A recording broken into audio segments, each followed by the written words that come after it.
Hey, guys. Welcome back to the Coach My Life podcast. Listen, it is your favorite. I hope I'm your favorite. I hope I'm your favorite podcast host. I hope I'm your favorite coach. It is your favorite coach, Latoya Early. I am the host of the Coach My Life podcast. I am also the founder of the Coach My Life Network and Chase Gray University, where we provide niche certification to Christian coaches. Listen, I am excited about today's conversation.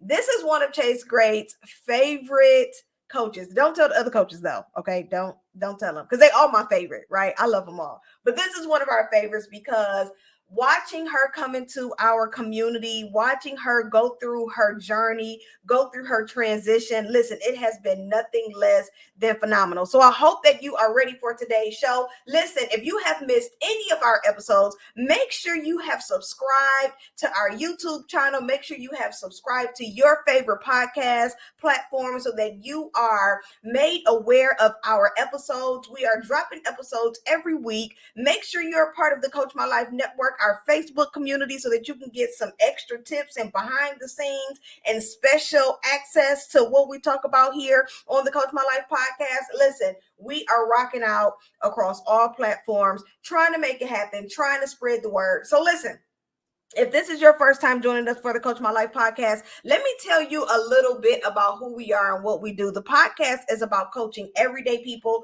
through everyday life. I don't know about you guys, but life be life. And I don't know what's happening in the world right now, but ever since we've transitioned from the stay home, stay safe movement, life has just been so different. And so we created this space so that we can bring our certified coaches, our Chase Gray University certified coaches, to this platform to just share with you some insights, some strategy, some story. We want to connect with you. We want you to know that you are not the only one fighting. We want you to know that you are not the only one going through, but I know that through the power of prayer and standing on the word of God, that we can do all things through Christ that strengthens us, right? We can do all things but fail. His word says that, listen, he's a God, the God that we serve cannot fail. So if we serve a God that cannot fail, then that means we can't fail either. So we got to keep pushing through, keep pressing towards the mark, and keep making it happen. So enough about, all this pre-talk. I'm not gonna say enough about God because we're gonna talk about God all the time. So that almost came out, but I kind of caught myself because that wouldn't have been the right thing to say. But enough of me and my extraness. We're gonna go ahead and bring our guest up for the show on today. Listen, before I bring her up, I want you guys to do me a favor and share this out. If you have not shared this podcast with any of your friends, if you have not shared this podcast with any of your viewers, I encourage you to share the podcast because, again, we have coaches here on this platform to just speak from their heart and share with you, connect with you, share relatable stories, share tips and strategies that are going to help you get through the challenges that not only we face, but you guys are facing on a day-to-day. I'm a mom of 3. I'm a wife. I'm a full-time business owner. Your girl been running all day today, but I had to carve out some time to make sure that I had this candid conversation with our amazing confidence coach, Brittany Collins, who's going to join us on today's show and just share so much of her amazing insight, not just as a confidence coach, but as a mom, as a wife. How is she maneuvering and navigating through this journey that we call life while building her coaching business and serving people in business just like you? So without further ado, I'm going to go ahead and I'm going to let her introduce herself because she can talk about herself better than I can talk about her, even though it does feel good when other people talk about you. Like, it make you feel a little good. It kind of make you feel special. But I'm gonna let Brittany go ahead and come on and introduce herself. Welcome to the Coach My Life podcast, Brittany. We are so excited to have you. Please say hello to the people. Hello, everybody. My name is Coach Brittany. I am a confidence coach. I empower service-based business women to be the best versions of themselves so that they can show up in their business confidently so that they can attract their perfect client. I love this. It's so funny when Brittany and I was going through her messaging for her business and I'm gonna let her tell her own story, but I like talking about it because this is what I love about coaching as a believer, right? What we do here, we like to focus on helping you align your life's purpose with your coaching message. We want to make sure that you are doing the exact thing that God created you to do. And so when Brittany first came into our community, she's like, listen, I'm a marketing coach. This is how I'm getting ready to build my business. I don't care what none of y'all say because I know this is who I am. She goes to the program and she's like, well, maybe God said I'm a confidence coach. So I'm excited for Brittany to share how she kind of entered into that space of a confidence coach and what made you make that decision to transition or to switch over from a marketing coach to a confidence coach for business leaders. Yes. So I had been operating in the marketing coach space for about a year, and what seemed like what I was supposed to be doing wasn't my calling in coaching. And I was always wondering why I felt so hesitant and uptight and confused. Even when I would go live, giving off, marketing tips, I always felt like really tight. I wasn't comfortable in what I was doing. And I went to school for this. I went to undergrad for business with a concentration in marketing. And I was always taught you're supposed to use your degree for something. So I'm thinking, okay, I have a degree in business and marketing. So that's what I'm supposed to be doing. I'm supposed to be a marketing coach. Well, not so. It wasn't until I was a featured speaker at a leadership experience tour last year in February that I had a revelation on what I was supposed to be doing. So I did a segment on marketing, but I also incorporated confidence because that's something that a lack of confidence is something that I dealt with. And after the morning segment, a lot of the guests came up to me and said, you know, what you said really inspired me. It really encouraged me. It really helped me to make some decisions on what I need to do. And the things that they were saying didn't have anything to do with the marketing piece, And I'm like, okay, God, what's really going on? What am I supposed to be doing? So now I'm really confused. I'm like, okay, am I supposed to be a marketing coach? What am I supposed to be doing? So I had to quiet my spirit, quiet my voice and all other voices. And I just had to really sit and seek the Holy Spirit on what I was supposed to be doing. Because again, I'm confused. I'm discouraged. My confidence sank. And I'm like, you know what? Forget it. I don't even want to do this no more. I don't even think this is what I'm supposed to be doing. But the Holy Spirit revealed to me that I didn't call you to be a marketing coach. So I'm like, okay, so what am I supposed to be doing? So it was revealed to me that what I'm supposed to be doing is something that I was delivered from, which was lack of confidence. Listen. Yes. So here's what we share all the time here at Chase Great. We talk about what you've been called from is what you're being called to, right? Most times when people are building their businesses or building their coaching practices, we're taught in the marketing space to go out and find a problem and solve it, right? That's like the foundation of business building. For those of you who are in that startup space and you may have taken some marketing classes, one of the things that you're taught is find the need, right? Go out, do some market research, find the need of the client, build a product or a service that speaks to that need. And while that is traditionally the way that we've been taught to do business, I remember when guys told me, I don't want you to do business the way that the world tells you to do business, right?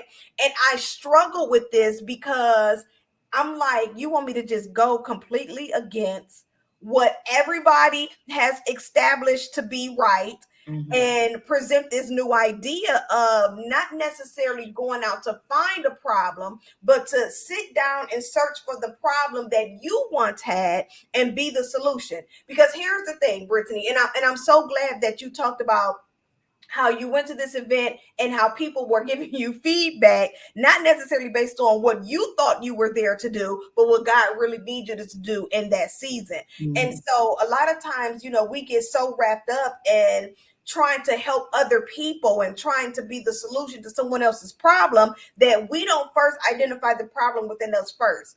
And that's where true transformation not only happens for us as coaches, as believers or faith-based coaches, but it's also what happens for the client. And when I feel like when you are in a space where I'm coaching you through an experience and I've experienced this, it makes the coaching and the transformation, and it makes the journey so much easier. So since you have now established yourself as a confidence coach from transitioning, and again, I wanted to talk about it because I know that there are coaches out there. You may have gotten your certification in a certain area, or you may be showing up as an expert in a certain area, but like Brittany just said, it just wasn't connecting. It's like, I don't feel comfortable in this space. And you may be struggling with changing your title, changing your name, changing your area. And I want to use this as an example in a moment of encouragement that it's okay to make that change. One thing that I want to say, and I'm gonna pass the mic back to Brittany, is that while Brittany went to school for marketing and business, those aren't tools that she can't still use in her business, right? Like, her overall objective for business leaders is to help you develop marketing for your specific ideal client, for your target client. And so while all of those amazing studies and books and trainings that she went through in college, they're still going to be beneficial, right? So it's about learning, how can I use my education? How can I use the skill that I already have, but still fulfill purpose and become exactly who God called us to become? So now that we're operating as a confidence coach, I want you to talk to us, share with us what type of experience, or how can I say this? Because I know that once you've accepted your assignment, you're 9 times out of 10, you're attacked in that exact area. So I want to talk to you about still being confident, or building your confidence when you're going through challenging times in business, when you're going through challenging times in life. Like, how can a person still push past what they're going through and still show up with confidence? Well, if I could backtrack a little bit, when it was revealed to me that I was called to be a confidence coach, all these thoughts were popping in my head. Like I mentioned, well, you went to school for this, you went to school for that. That's something you should be using. And then it was like, well, I invested all my time and money into getting certified as a marketing coach. And I'm not even supposed to be called to do that. And then I invested all my time and money in education and marketing, and I'm not even supposed to use that. It was just all these different things going through my head, and I was getting discouraged. And like I said, my confidence was sinking, even though I knew at that point, I knew, okay, I'm called to be a confidence coach. I was bombarded with thoughts. How are you going to do that? You still struggling in some areas. How are you going to help somebody else when you're still having challenges doing this and you're still having challenges to do that? I had to renew my mind. I'm just real with the word of God. I had to renew my mind. I had to pray. I had to push past those thoughts. I had to cast down those thoughts, because it was nothing but the enemy trying to discourage me. Because it's something when I was operating in the marketing space, even though I felt uptight, I wasn't experiencing all the attacks that I was experiencing when I really realized that I'm called to be a confidence coach. So yes, you gotta you must pray, renew your mind with the word, and just stick to it. Even like sometimes you don't want to show up, just do it anyway. Just do it anyway. Social media, you don't want to show up for social media for whatever reason. Do it anyway, because the more that you do it, the more comfortable you're going to become. Absolutely. Absolutely. I want to kind of pause there for a second, because I know that there's been some challenges for you over the past year, that you and your family, you've been fighting through, you've been facing, you've been overcoming. But I'm still seeing you show up. I'm still seeing you press forward in your marketing. I'm still seeing you, be the confidence coach that that God called you to become. Can you talk a little bit about that? Like how can, if you want to share your story, Yeah, it is, 100% up to you, but just share that with us and walk us through how you're persevering and still, standing in that seat of confidence, or sitting in that seat of confidence as you are pushing through some of the challenges. Well, I recently had my third child, son, in December of last year. And from the start of my pregnancy, when I first went to the doctor, there were some challenges that my baby was having in the womb. And then he had some challenges after he was born. They found some type of cystic growth on the back of his head and neck. And they kept enlarging. Every time he would have an ultrasound, it was larger. And I remember the doctors telling me he's not going to survive past 18 weeks. Okay. I went to an appointment, had another ultrasound. The cystic mass that was on the back of his neck was gone. On the back of his neck and head was gone. Bug out. Girl, okay, I'm listen. I'm gonna try to be quiet through this. Okay, I'm gonna try real hard to be quiet. Yeah, bug out, right? So, and we were praying. We were like, you know what? He's going to survive. I know the doctors got to do their job. They're going to say what they're going to say, bug out, right? And so then it was something else that they found, AV canal defect of the heart. He had holes in his heart. There was blood regurgitating, going in different areas they weren't supposed to be going in. They found something with his kidneys. His kidneys was holding a lot of fluid. It was just so many things. They were saying he was diagnosed with trisomy 21, which is Down syndrome. It was just all these different things coming at us. And so, and I was preparing for him, after birth, because I know that he had all these challenges that the doctors had said. And after birth, it was all these. I never got any rest. It was all these tests they were running, doctors in and out of the room. I never got any sleep, And then the baby had to be in the NICU for a week, and this was around the Christmas season. He didn't come out NICU until like Christmas night. So, not being able to have the family together was a challenge. And then even after that, being home with him, I noticed, well, he had a lot of specialist appointments. He had to see the cardiologist because it's his heart situation. He had to see the nephrologist and the urologist, which are the kidney doctors. There was just so much going on with him. It was every week appointments, specialist appointments. They had to monitor him. And as he was getting older, I noticed he started breathing differently, which was expected considering the heart situation that he had. And they told me, you're going to notice he's going to start breathing faster, harder. It's going to seem like it's going to be a struggle. Because the reason why he was breathing so heavily is because the blood was filling up in his lungs. The blood from his heart was filling up in his lungs. So he was on all these different medications to try to keep the fluid at bay. It was just so much going on. And I remember right before he went into the hospital, he was placed on a feeding tube. Now, he went in the hospital for 5 days because he wasn't growing. He was failing to thrive. He wasn't picking up weight like he should because of the fast breathing. He was burning more calories just breathing than he was taking in from feeding. So he went into the hospital. They had to evaluate him. Feeding tube was placed. Now, this was in February. Feeding tube was placed.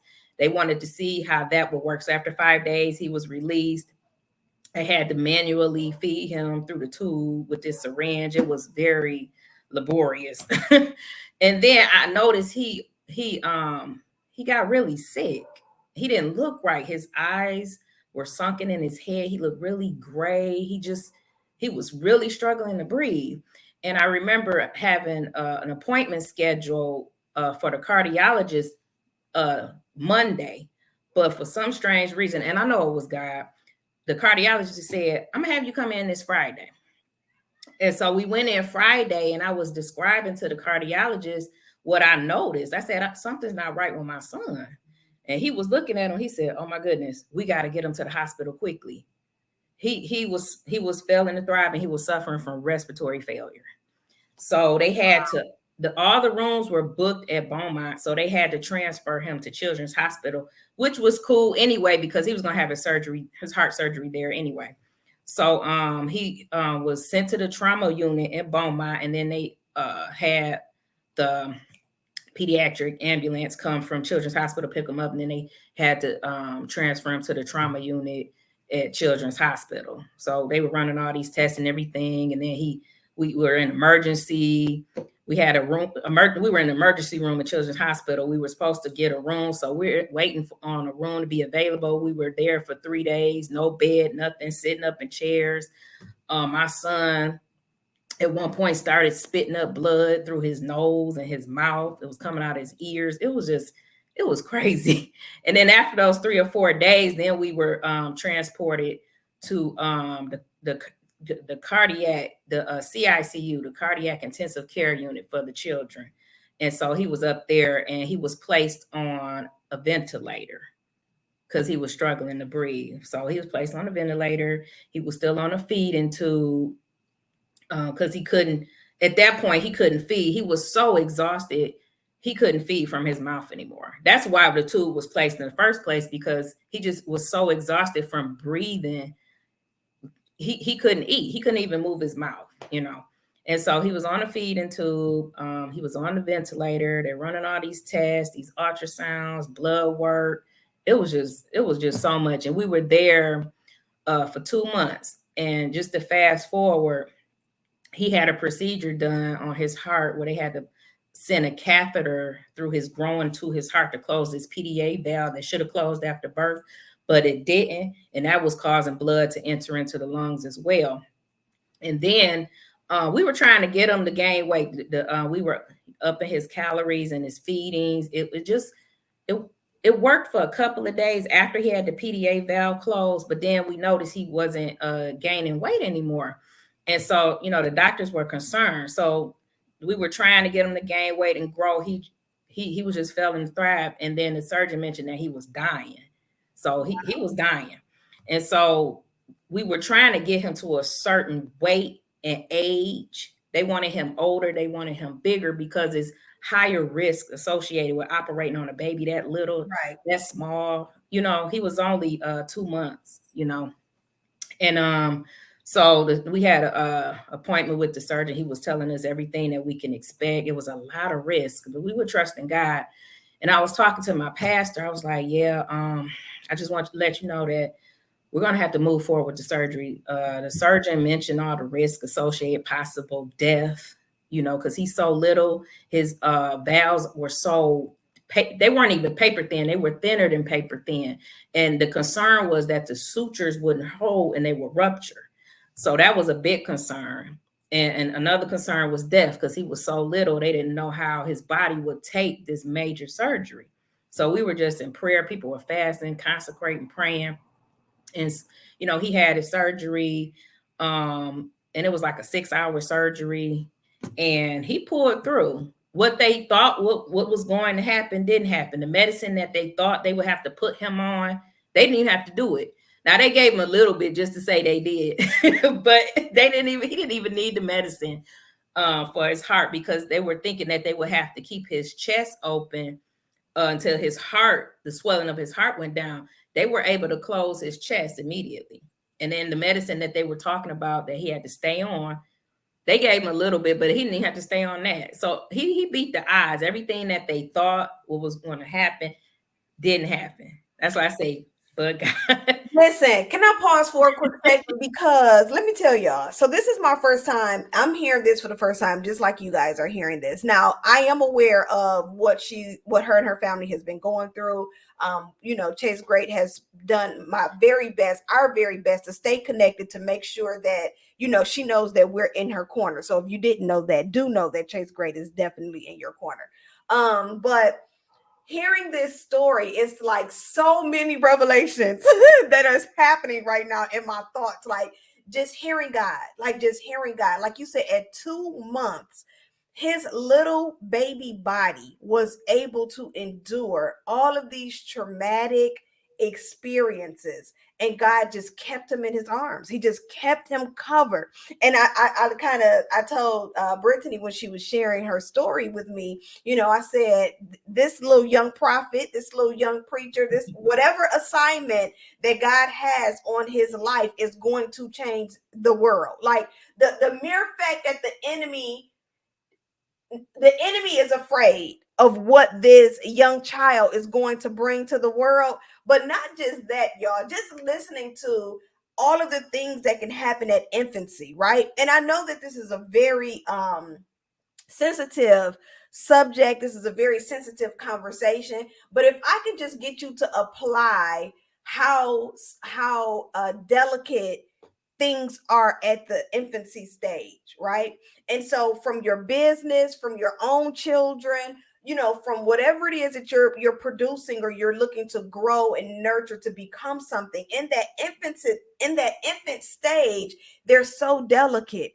It is such an important time. It's such an important time for mom and dad to be with child. It's such an important time for us to have our attention focused on what's happening. And I'm saying that to say that while you may think that you're not capable of fighting through something, or you don't think that you're capable of pushing through something, if this young baby at 2 months old was able to persevere, you can't tell me God is not going to do the same for you. Like we serve a God that is that we say he doesn't have favorites. I think I'm a favorite, but that's just my own opinion. But we say that all the time, that he's no respecter of persons. But look at what he's done, right? And so for the person that's listening to this, for the person that's watching this, I just want you to take a quick moment and say, if he did it for her, if he did it for, can I say baby's name? Baby E. I'll just say that. If he did it for baby E, why wouldn't he do it for me?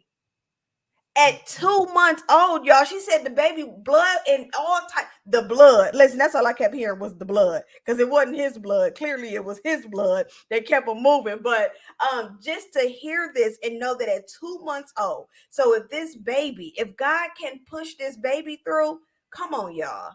You can't tell me that he can't do the same for you.